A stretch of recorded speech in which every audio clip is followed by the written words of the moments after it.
Hi, thank you very much for visiting our website and getting a chance to look at this video about the important topic of same-sex marriage. I'm sitting here in the Center for the New Evangelization because I think that a lot of what we are doing with this ideal of having this video on the website is at the core of what the New Evangelization is all about. Taking new means of communication and presenting it in a way in which our parishioners, faithful, and many other people can hear the message of the gospel in a new way that we simply could not be able to do with the depth and breadth that we are hoping to do in this video at our Sunday worship.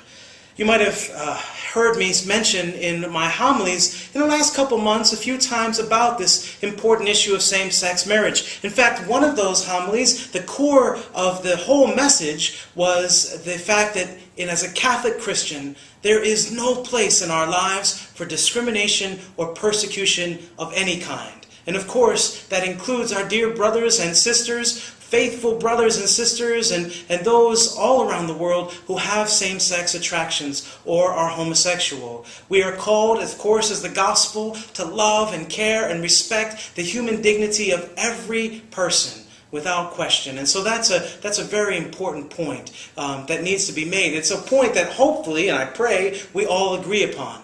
And those type of points that we all agree upon is what I'd like to kind of build on.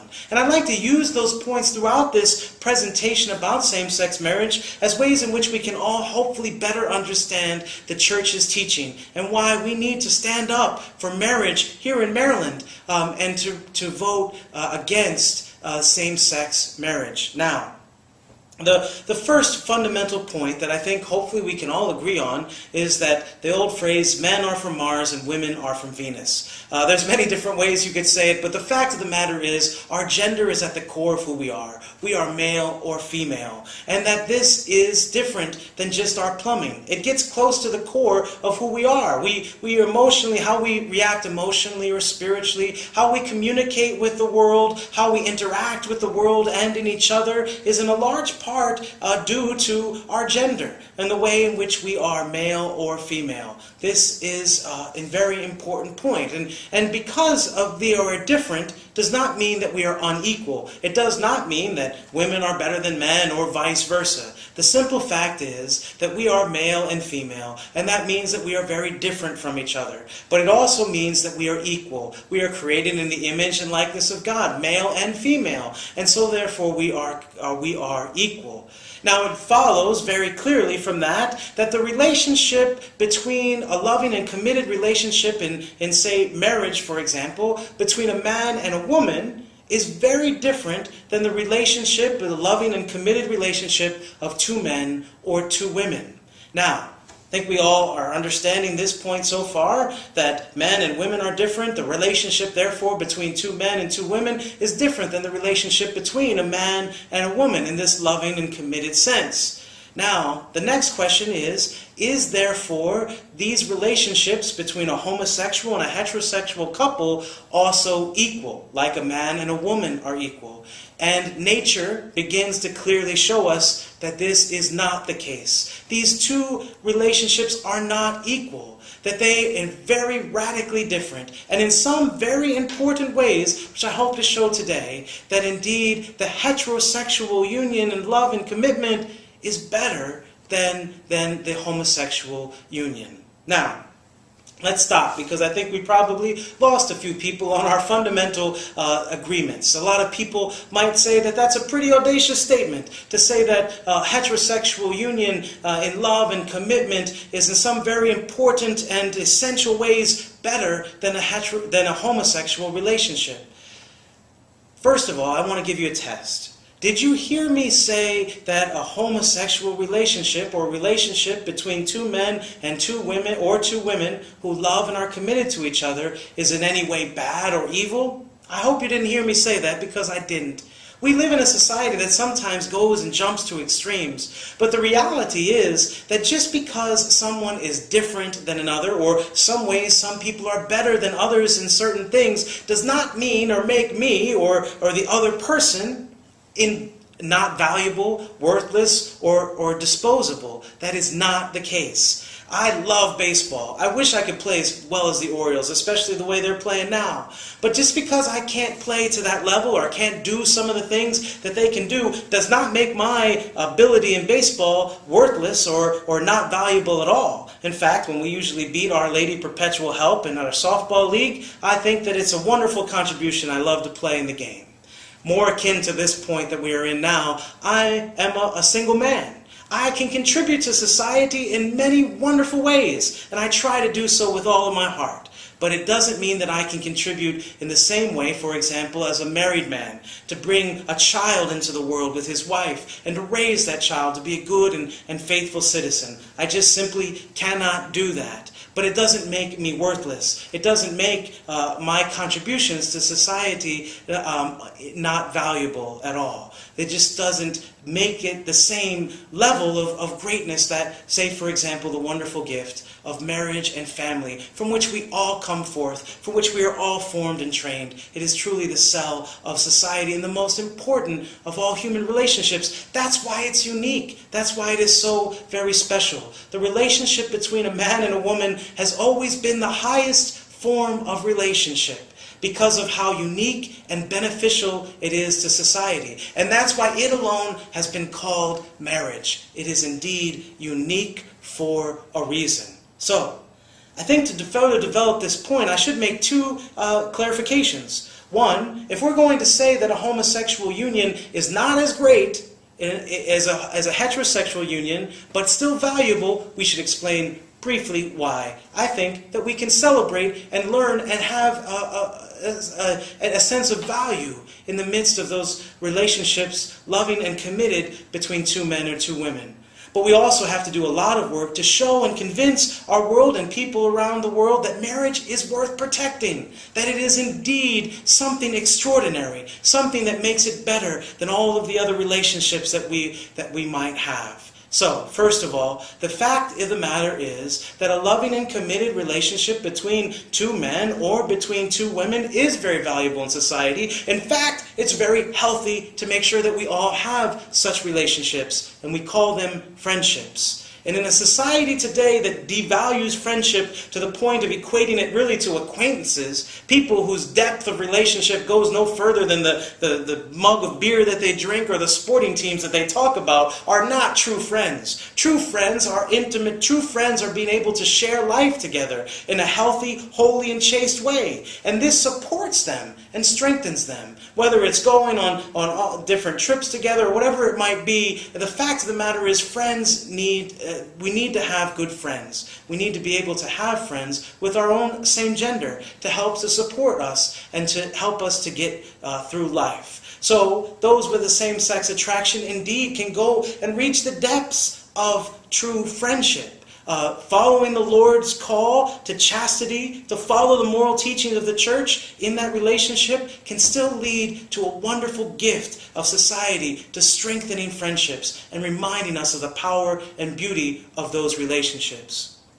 But no matter how intimate, no matter how loving those relationships are, they will never be husband and wife. They will never be loving spouses. Why? First and foremost, because of the sexual complementarity that is needed and required and essential for married love. Because this sexual complementarity leads to the possibility of new life. And this gift of new life is so essential and beneficial to marriage and to society. The genital expression of love is only open to the possibility of new life in the heterosexual relationship.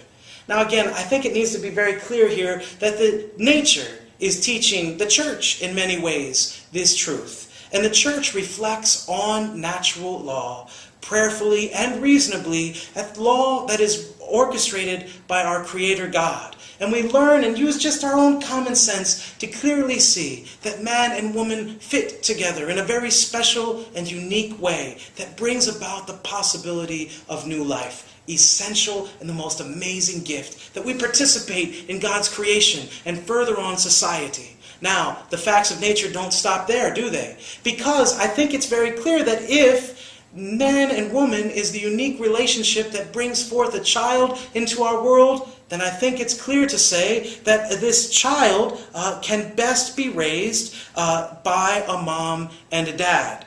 Now, again, I want you to be very clear and hear me that I'm not saying, of course, that a single mom or a single dad or two men or two women or grandparents can't do a great job in raising their children. The fact is they do and do in our world today.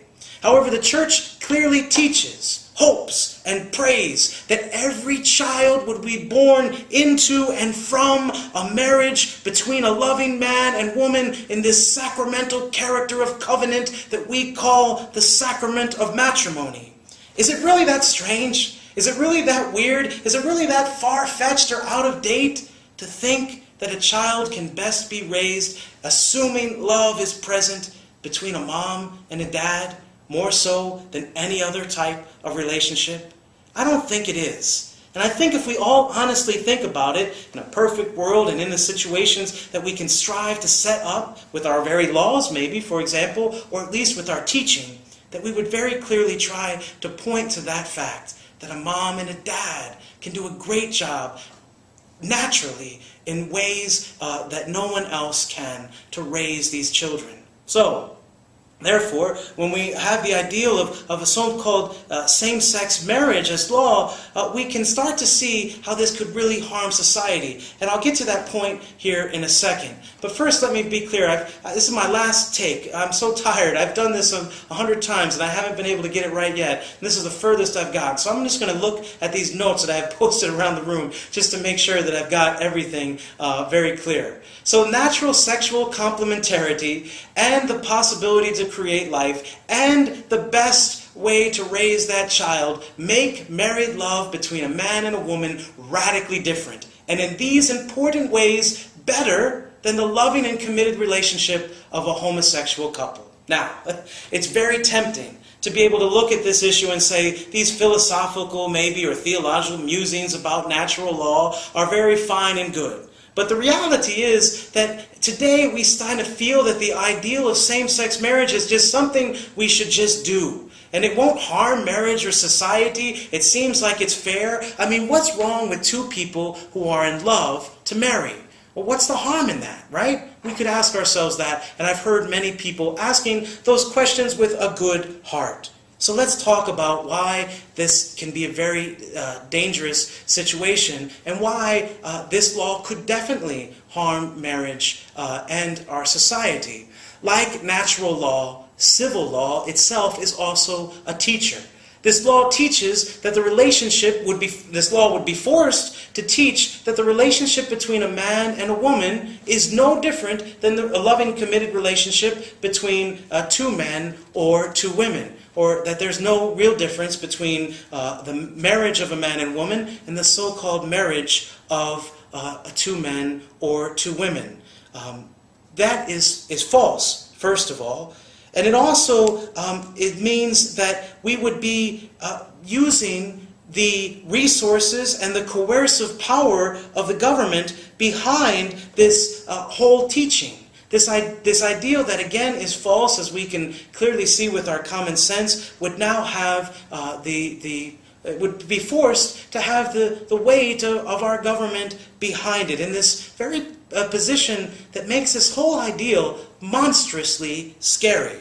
It would also mean that we would dismantle common sense and have to really teach the ideal that the difference of the sexes is not as important as we talked about and agreed at the very beginning of our conversation that it is. It could cause us to, again, have these confusions about our gender identities and what that really means to who we are. It also puts our schools in the unreal position of having to teach that the homosexual sexual activity is as natural and as good as a heterosexual action in sexuality. It also further separates sexual activity from procreation and continues the downward spiral that our kids seem to be trapped in, that they're getting pushed at them from all different directions that equates sexual activity to personal gratification and entertainment. And there is more that can be easy to imagine. And while the law protects the church from having to perform same-sex marriages, what about our consistent and ancient teaching that these relationships are not equal to the marriage between a man and a woman? Will our kids be able to hold that position in school without being punished? Would I be able to preach or teach that message without being criticized by our government? Will our kids will the Knights of Columbus halls have a leg to stand on if they deny a homosexual couple the use of their space or catering services? As a faithful Catholic, if you own a bakery or a boutique or a dress shop, would you be able to refuse to make a cake, a banquet, or a dress for two men or two women who want to marry each other? It seems like some would like to use this law, which laws are for, to guarantee their love to be respected and in a certain common sense rights, such as the right to visit someone at a hospital, to make medical decisions for a loved one or a great friend that they are loving and intimate with, or to also give something or share something of an inheritance. And this law for same-sex marriage, in some ways, some people say it's just about protecting those rights, which can and can legally, currently, be recognized by the state. The fact that these individual rights can already be realized legally makes us ask the question, do we really want to pull out the messy battering ram of the law to solve these important issues? Because what will happen is the law cannot be subtle. It cannot be. If it is a law to be enforced with fullness as all laws should, then it can't only be done in certain cases or subtly. It must smash down the walls to be able to make both a homosexual and a heterosexual marriage the same, which they are simply not. And eventually, this law will force us to violate our religious liberties. And this, therefore, because it is based not in reality and not truth, and because it will go against our fundamental right for the religious expression of our faith and living out of that faith, it is therefore an unjust law, and therefore does not deserve the title of a law at all. Just like the racist laws of old, such as the old separate but equal, or the ban on interracial marriages, were never really laws that deserved to be followed because they were unjust and based on falsehoods, so is this law. The fact of the matter between separate and equal in its tragedy was to take two equal things, such, for example, as an African American child or a white child, and to treat them separately and indeed, therefore, unfairly. Here we have the instance of two things that are very unequal, that are different in fundamentally at the core of their being. A homosexual relationship, loving and committed, and a heterosexual relationship, loving and committed in the covenant of marriage. And these two things are different, and they should not be treated the same. It's so very obvious. If I go down to a coffee shop and I say, give me a piece of cake, and they give me a croissant, I'll be happy because I like croissants. But the reality is, it's two very different things. And they might look the same. They might have, in some regards, the same genre of pastry. But the fact is, they are different and need to be treated differently, including with its nomenclature and how it is named. And therefore, we hold on to that truth. It's something that is fundamental. We always treat things that are very different as different. And especially in the arguments that we've talked about that make one even more important for the benefit and the unique gifts that it brings to society that no other relationship possibly can. That's why we hold on to the fact that this is indeed marriage. The ban on interracial marriage is sometimes used as somehow a corollary between this same-sex marriage issue. But the reality is that we know that the color of our skin does not fundamentally affect who we are. And it's not at the core of who we are as human beings. If a black man marries a white woman or an Asian man marries a Latino woman, the fundamental nature of that relationship is the same. It's really just a man and a woman marrying each other. Our gender goes deeper than our skin pigmentation. And it is a very separate and different reality than the color of our skin. And therefore, it makes that relationship very different between a man and a woman than, say, someone of different races or backgrounds who are to get married. And we come back again to this fundamental issue that men and women are different. We agree. That the relationship between a loving and committed relationship between a homosexual couple and a heterosexual couple are very different. They are also not equal. They are not have the same gifts and benefits to society. I think we can hopefully understand and see that. But at the same time recognize that these valued relationships and loving and committed relationships between two men or two women can be very important to a healthy society. But they can never bring new life into the world. They can never form that best way to raise that new life into a healthy and faithful citizen and to make society continue to thrive and to be strengthened. And that sexual complementarity, and not just giving life to children, but just in so many other ways that God has so obviously made us to be man and woman, different, but together they become one flesh, able to do extraordinary things. Can I beg you and ask you to please help us to support and protect marriage here in Maryland, to make it truly be between a man and a woman, because it is unique for a reason. And a wonderful thing, worthy of celebrating, worthy of upholding, worthy of standing up for. Sign the petition, put it on the referendum, and then let's make it very clear that we do not support looking at same-sex marriage as the same as the wonderful, true, sacramental covenant of married love that comes between a man and a woman. This website behind me, MarylandMarriageAlliance.com, is a great website to go. You can actually get the petition from there. You can also find out some more information. Please come and talk to me. I know this video is not perfect. I'm tired and it's late, but I'd love to be able to talk to you more about this. If you have any further questions, let me be there for you. Let me try to talk to you. I know there's a lot of pressure on us as Catholics. There's a lot of pressure on us as Christians to